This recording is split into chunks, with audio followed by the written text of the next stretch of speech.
Tignan nyo rito mga idol, di ba binababayan ni Bridges, sabay ayan, nakita niyang si Jokic yung sumasalubong dito sa transition at merong bad position to defend itong si Jokic. Pag binunggo ni Bridges yan, matik tatalsik yan kasi nagkocross nga yung mga paa niya sa pagtakbo wala siyang base gaano. Ayan kita nyo. At weakness naman na po ito ni Jokic sa kanyang karera Hindi talaga siya malakas sa depensa. Dito sa video nga natin, may ilang mga moments na hindi niya nga siya sumasabay kahit na kaya naman niya. Basically, tila nag-give up siya rito Nakataas na mga kamay niya pero sa huling segundo parang sabi niya, wag na lang kaya. Ayan tuloy, pinagbayad ni Mikal. In terms sa play naman mga idol, wala dito gano'n yan. Tamang screen lang din si Towns dito And tignan niya si Jokic, ano yung ginagawa mo dyan Lodi? Like, bad defense na naman to sa kanya. Hindi siya nakadipa, wala. Sumabay siya for like 2 seconds pero wa effect. Tila pinadaan lang si Josh Hart. Usually sinasalo siya ni Aaron Gordon sa mga ganito ngayon nga mga idol na injured si Gordon, wala. Easy attack lang po itong si Josh. Makikita mo sa MPJ na parang sinasabi, nangyari dun.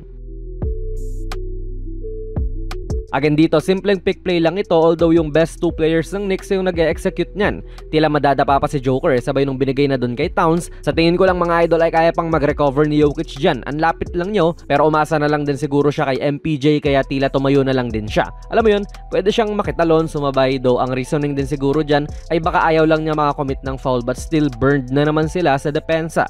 Kaya si Coach Mike Malone ang adjustment ay pinalit itong si Peyton Watson dyan kay Towns. Para kung sakali man na magpipick play ulit ang Knicks, si Watson na po yung kasama at hindi si Joker. Pinalipat nila kay Josh Hart yang si Jokic. Pero ang nangyari naman mga idol ay rumekta sila sa poste kay Towns at nag-switch na rin sa kanya si Christian Brown. Now, kawawa na to sa poste si Brown at kakainin talaga ni Kat yan.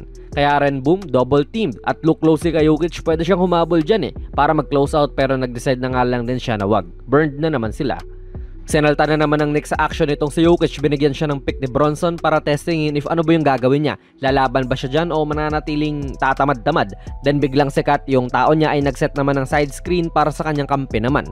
Sakop na sakop talaga ni Towns yung si Brown kaya maganda sana para sa Nuggets at si Jokic nga ang mag-switch muna rito kay Anunoby. Pero anong ginawa ni Jokic? Tumayo lang ulit. Actually, props talaga kay OG Anunoby this game. Career high 40 points to sa kanya at kahit na hindi nila entirely na breakdown tong depensa ni Jokic this time around, mukhang maganda ang gising ni OG. Good effort, good contest po itong ginawa ni Brody dyan mga idol para i-challenge ang tira. Yan yung gusto mo sana makita kay Joker pero pasok pa rin talaga yung tira.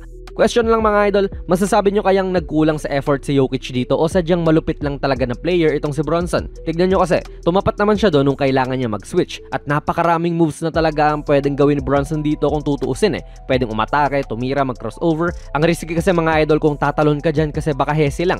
Pero nagmumukha kasi na hindi lang niya talaga sinasabayan and ayun, nakakashoot na naman ang Knicks. Combination rin talaga to ng effort pati nung capabilities ni Jokic. Mabagal na siya, alam naman na ng lahat yan pero kung sasamahan mo pa ng kaunting effort ay mahirap talaga. Ginawa lang siyang parang Coney Bronson dito, nagiinit na rin kasi yan kaya ganyang angat na nga rin po si Jokic. Ang hirap pa naman pag umiinit itong si Bronson, ang papanis talaga ng defender yan.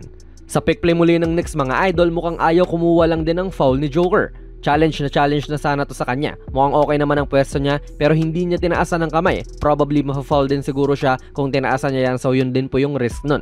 Yung backup big man din nila na si DeAndre Jordan mukhang madali lang naman na mag-rotate siya rito bilang siya nga rin po ang rim protector ng Nuggets at the moment. Yan probably ang gagawin ng isang DeAndre Jordan sa panahon nung nasa Clippers pa siya. Pero tila minamama lang sila ng Knicks sa mga ganitong strong finish sa loob, gawa na rin ng walang rim protector. Ngayong season din mga idol, si Mikal Bridges ay isang 30% shooter mula sa 3. Ang baba niyan mga idol, gawa na rin siguro nung sinira niya yung plangketa niya. Di hamak na mas maganda pa ang shooting ni Westbrook dito kay Bridges.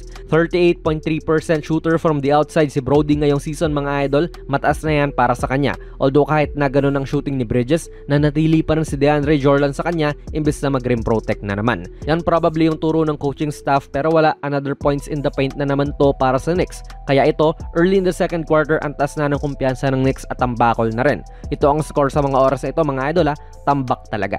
At firing in all cylinders na rin po ang New York. Okay na recovery nga to kay MPJ Mas maayos na yan kaysa kanina kay Jokic na pinapanood lang yung tinatapatan niya. Pero mainit na rin talaga ang Knicks at never na pong nakarecover ang Nuggets mula sa pagkakatambak nila early in the second quarter pa lang. Natapos na po ang laro sa score na 145-118, panalo po ang Knicks. Hindi na pinalaro sa Jokic pati Murray sa kabuuan ng fourth quarter dahil mahirap na nga rin habulin ang lamang. At exposed din talaga ang depensa ni Joker or at least nakita natin na kinukulang nga nga rin siya ng effort sumabay sa mga players ng Knicks. Pagod ba? Tamad? Ewan natin mga idol. Pero ano po masasabi niyo sa video natin ngayon? Ilagay nyo lang po ang inyong mga komento sa ating comment section sa baba. Kung nagustuhan nyo po ang ating video ay pipindot na lang idol ng like button, mag-subscribe ka na rin sa ating channel. At ako nga pala si Jonas PB, and as always, hanggang sa muli.